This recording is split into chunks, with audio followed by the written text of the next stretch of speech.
How's everyone doing? I'm Nini FC, this is Blue Lines TV.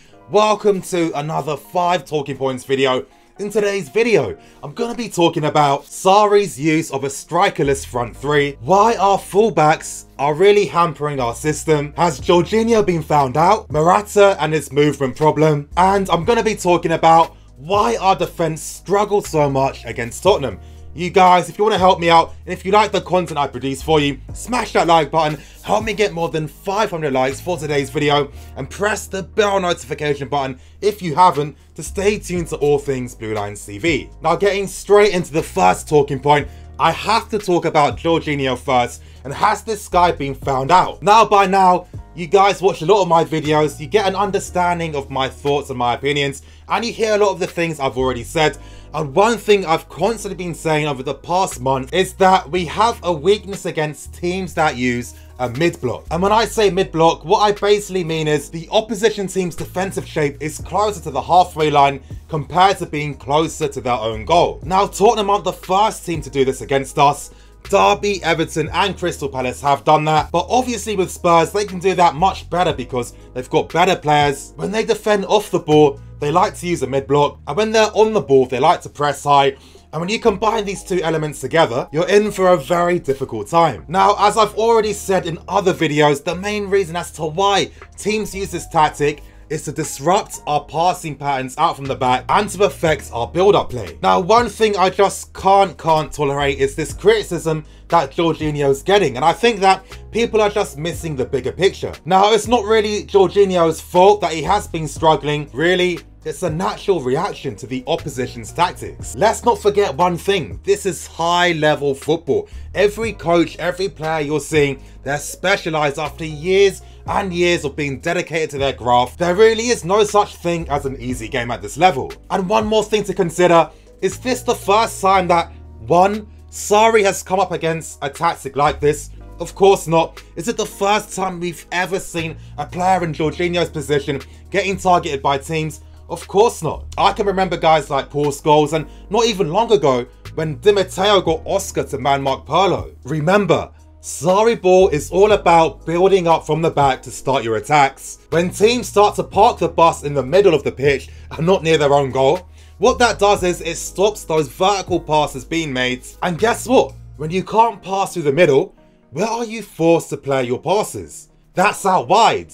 Now, when you look out wide, what players do we have in those wide areas? Yes, other than Eden Hazard, you look at Marcus Alonso, you look at Aspi, and I might sound a tiny bit harsh, but even Pedro and Willian. And you must remember, this is why tactics is such a big thing in modern football. This is why managers get paid millions of pounds. Of course, we are going to get better at combating these types of teams. I mean, for God's sake, just look at Napoli when Sarri first took over. They lost so many games during that first part of the season, but they got much better at that. So everyone just needs to be patient and remember the process and remember the bigger picture. Now, this first point leads in nicely to the second talking point, and that's in regards to our issues with our fullbacks. Now, as I said in the match review, when you look at every big team on this planet, or teams that have amazing wide players, they all have one thing in common, and what's that? They've got great fullbacks to support them offensively. You look at Ronaldo with Alexandro, Ribery with Alaba, Coutinho with Jordi Alba, even guys like Sterling and Kyle Walker. Now, being a good attacking fullback doesn't mean that you're good at getting goals. No, that's just a bonus, but what the main thing you want from your attacking fullbacks is their abilities in the final third, what they do with their build-up and possession, how they can keep the ball under pressure, and how they can resist the press as well. Top fullbacks are basically like having another winger offensively, and of course having a fullback when you're defending off the ball. When a wide player has an amazing fullback beside him, it elevates his performance. Number one, he can trust his fullback to maintain possession of the ball by himself. He doesn't need to drift out wide to help support his fullback. He can focus on attacking the goal, creating spaces, making runs, and actually damaging opponent teams. Now look at that game on Saturday. Compare the performances of our fullbacks compared to Spurs. Look how dynamic, aggressive, and how technical Spurs fullbacks were compared to Alonso and Aspi. Now, if Spurs didn't have such great wingbacks like that, would guys like Ali, Kane, Son be able to make their movements in behinds to such a dangerous degree? Of course not, because if they weren't good enough, it we'll have to see guys like Son drifting wide and guys like Eriksen drifting wide as well. Now, if Alonso and Aspie were playing for the Spurs team that beat us on Saturday, would Spurs have been so dominant out wide?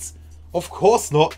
And that's not because Alonso and Aspie are bad fullbacks, but for this type of football we're playing, we need to just have better technical fullbacks. As I said in the match review, cast your minds back to last season, Man City spent 150 million on 3 fullbacks, signing Walker, Mendy and Danilo. And on top of that, look how Guardiola's converted midfield players like Zinchenko and Fabian Delph as fullbacks. Actual midfield players playing as fullbacks are making this point to really stress and emphasise just how technically accomplished fullbacks have to be for the very, very top teams. But in the comments section below, you guys give me your thoughts and opinions on this second point I've made. Now moving on to the third talking point, that's in regards to Sarri's use of a strikerless front three. Now cast your minds back to what Sarri said about Morata and Olivier Giroud. When he's spoken about Morata in the past, he's spoken about Morata's mental fragilities. When he's spoken about Olivier Giroud, he's spoken about his disappointment that he's not getting goals. But on Saturday, if anything, we did see something big tactically from that game against Spurs, and that was the fact that Sarri used Willian, Hazard and Pedro up front for the first time this season. Now Sarri himself has spoken about the fact that he has considered using Hazard in that Mertens role up front. It makes sense in the context because, of course, Mertens and Hazard are pretty similar stylistically. But it seems like on Saturday, Morata was just offside a bit too many times to Sarri's liking, and he thought, you know what, finally, let me see what these guys can do playing up front together. And all I'm saying is, don't be surprised to see Sarri doing this again in the future. Now, theoretically, this front three could be much more potent under Sarri compared to someone like Antonio Conte,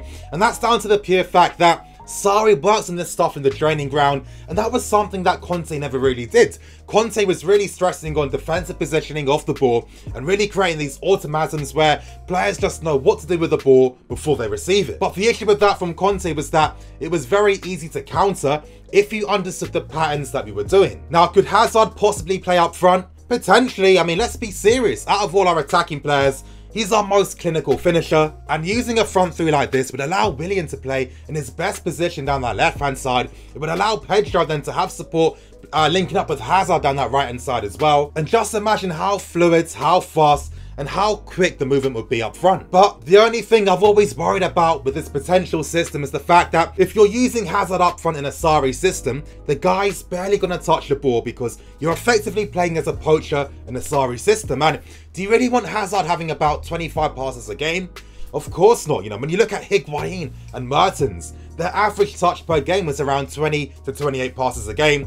You can't have someone like Eden Hazard touching the ball that little. Now, of course, Sarri could actually have these guys interchanging positions even more, and this is something that could be worked upon in the training sessions. But as I'm saying, this really isn't a surprise to me. As the season's going on, I'm not going to be surprised to see Sarri using a strikerless front three even more. Normally, Sarri would just sub Morata for Giroud, but anytime he brings on Giroud, he doesn't like the fact that the team stop playing Sarri ball when Giroud comes on. Now, I've spoken about Sarri potentially experimenting with having a plan B, and I think Giroud's direct threat could actually complement towards that. But I do understand where Sarri's coming from because the team just haven't mastered his methods or his system. And it seemed like when he did bring on Giroud in that game, it was more out of reluctance because we were 3-0 down, and he saw that the team were just playing long balls and direct balls in the box. So he thought, you know what, I need to try and get something from this game. Let me bring him on. But you guys in the comment section below, would you like to see Sarri using a strikerless front three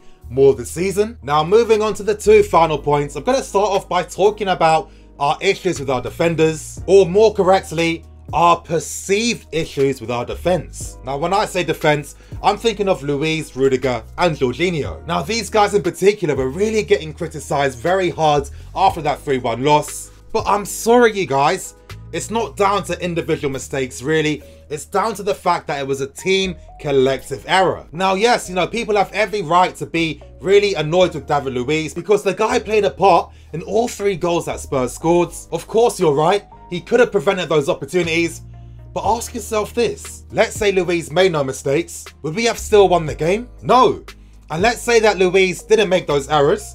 You guys would just be blaming Jorginho or Rudiger. Now, this is why I keep stressing recently, look at the bigger picture. And the bigger picture is Spurs exploited us tactically, putting that defensive trio under pressure throughout the entire game by dragging them out of position with very intelligent runs and behinds, constant movement off the ball, and really flooding men forward as well to really disrupt the defensive shape even more. Let's be realistic now. Let's say David Luiz made no mistakes, we still wouldn't have won that game. And as I was saying earlier in this video, is this not the main reason as to why managers exist in the sport? You know, managers set up their tactics, and the whole point is to force your opponents to make mistakes, to get the tactical advantage in a game. And when you do all of that, you've got a much bigger chance of getting the result you want. In the history of football, when's there ever been a team that's managed to play well or win a game when that team's been at their tactical disadvantage throughout the entire game? And the last point I want to make about this is, we're not playing under Conte or Mourinho where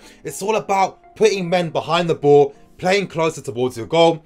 When we defend now, it starts from the top. If the guys up top aren't pressing, aren't making the right runs to be the passing outlet, and our midfield gets bypassed as well, or if we keep losing easy possession of the ball in our opponent's half, it's natural that Jorginho, Rudiger and Luiz will constantly be exposed. And if you don't want them to be exposed, then we can't really play Sarri ball. And to end quickly on the final point, that's in regards to Morata and his poor movement off the ball. Now I think I know the reason as to why Morata's movement is very all over the place, and that's down to the fact that he's too reliant on confidence and form. And it's a shame to say, but he's just not the reliable striker we need. Sarri knows this. Sarri already knew this.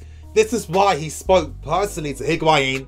And this is why recently he's spoken to another player personally, asking about his availability to join Chelsea.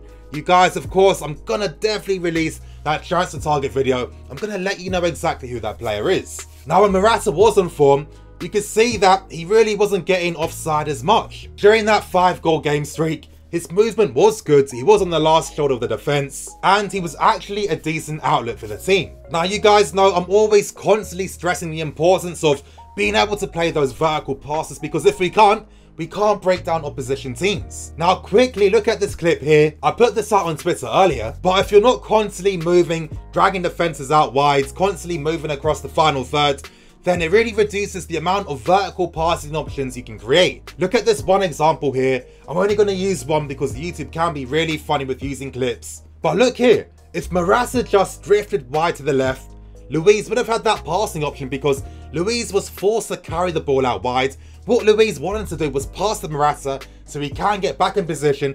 Once he gets back in position, that means that Jorginho can occupy the central positions, meaning that we're not going to be exposed to that Son counter-attack. Now, this might seem like a small detail to you guys, but this is why football is such an elite sport, and this is why managers get so much to do what they do. But anyway, you guys, that's going to be the end for today's 5 talking points video. In the comment section below, I really want to hear all your thoughts and opinions. You know, what did you guys think about some of the points I made? Did you agree? Did you disagree? Give me your thoughts and opinions as well. I'm going to keep it moving. Hopefully I can try and fix my old guard. So sorry that I wasn't able to release a live stream yesterday. My software just wasn't working and I didn't understand why. Hopefully tonight I can do that. I'm going to keep it moving. I'm Nini FC. This is Blue Lions TV. Signing out.